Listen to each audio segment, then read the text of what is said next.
lovely French girlfriend here with him. I want you to make some noise for Mr. Lee Brown!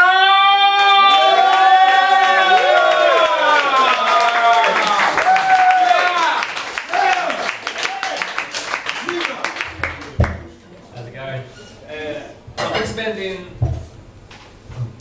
I've been spending a lot of time on the underground the last few days, and I've had two adverts catch my eye, and they're both about the Paralympic Games that are coming to London. And the first one is fair enough. It's a picture of a guy running with like the half leg, half blade thing, and it says, "Don't look at the legs, look at the records," which I think is great because it focuses on the achievement, not the disability, promoting sport for sport's sake. But the second advert is complete bullshit. It's got a picture of a guy in his sports wheelchair, and it says 400 metres in 46 seconds, full stop, just using his arms. And I'm thinking, well, if that's the case, are they going to line them all up at the start line, just tip them out of their chairs? Then they're going to crawl, dragging their limp legs behind them, rubbing against the gritty athletics track, propelled just by their bare hands. I think I would definitely still watch that, but for completely different reasons. I think what they're forgetting is a small matter of a lightweight chair, the most up-to-date modern aerodynamic technology known to man, and also 3 wheels, which I can only assume are very well oiled.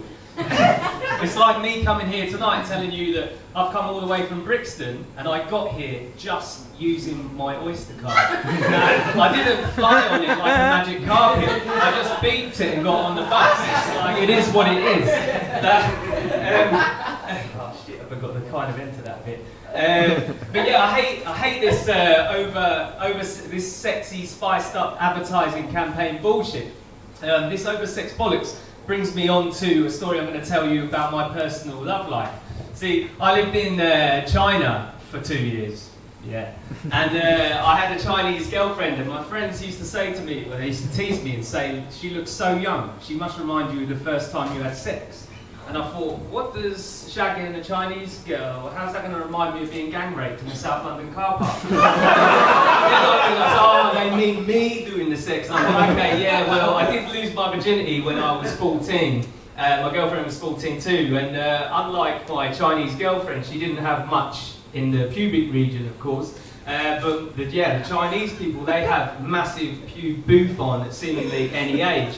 And conversely, it wasn't, they weren't comparable because it would have been fucking weird if my 14-year-old white English girlfriend lost her virginity to me while screaming Chairman Mao at me. I've been to Spain over the summer, and I was just walking along the street and I saw 2 really sexy Spanish girls singing Rihanna's S&M. And I'm not sure if you're aware of the lyrics, but it goes kind of something like, "I may be bad, but I'm perfectly good at it. Sex in the air, I don't care, I like the smell of it. Sticks and stones may break my bones, but chains and whips excite me." And I'm thinking, this is quite a daring song to be singing on a busy street in broad daylight. But then when I listened really carefully, I've worked out that they know the sound of the words, but they don't actually know what they mean. Because they're walking along singing like this. And I think,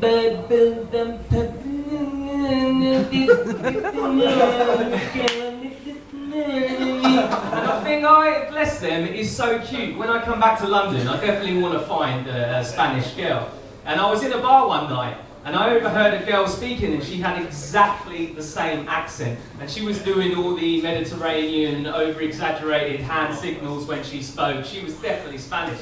So I went over and introduced myself, and one thing led to another. We're having a good time, she comes back to mine, and we're making love. And I looked directly at her and I say, "Come on, baby, please say something in that sexy Spanish accent." And she said to me, "No, I'm not Spanish, I'm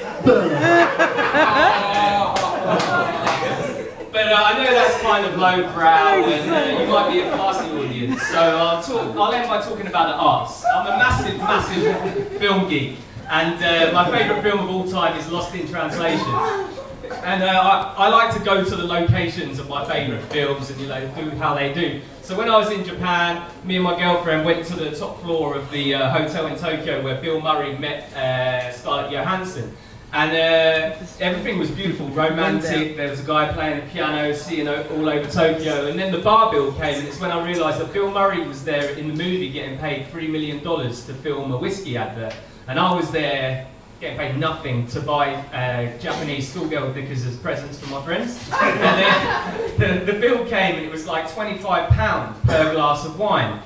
And I was fuming, obviously, and walked out, and I was really hard to get out of the mood. And then I realised, in fact, it was quite a cheap lesson, this 50 quid bar bill, because if I was going to continue to reenact my favourite movies, it could be a lot worse, because my second favourite movie of all time is The Sixth Sense. And I'd have to buy like a smart but very long kind of trench coat and a briefcase and hang around outside trying to befriend and have a very intimate relationship with a young child. And I think, well, if I'm honest with you, that will happen anyway. So, but my third favourite movie of all time is Philadelphia, and I really didn't want to be fucked in the ass by the guy that gave Tom Hanks AIDS. Thank you.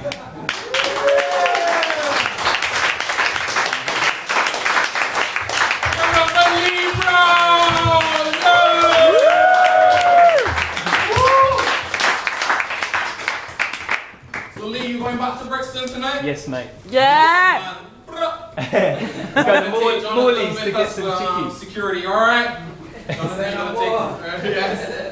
Jonathan, was it? So, were you taking the lovely Jade after?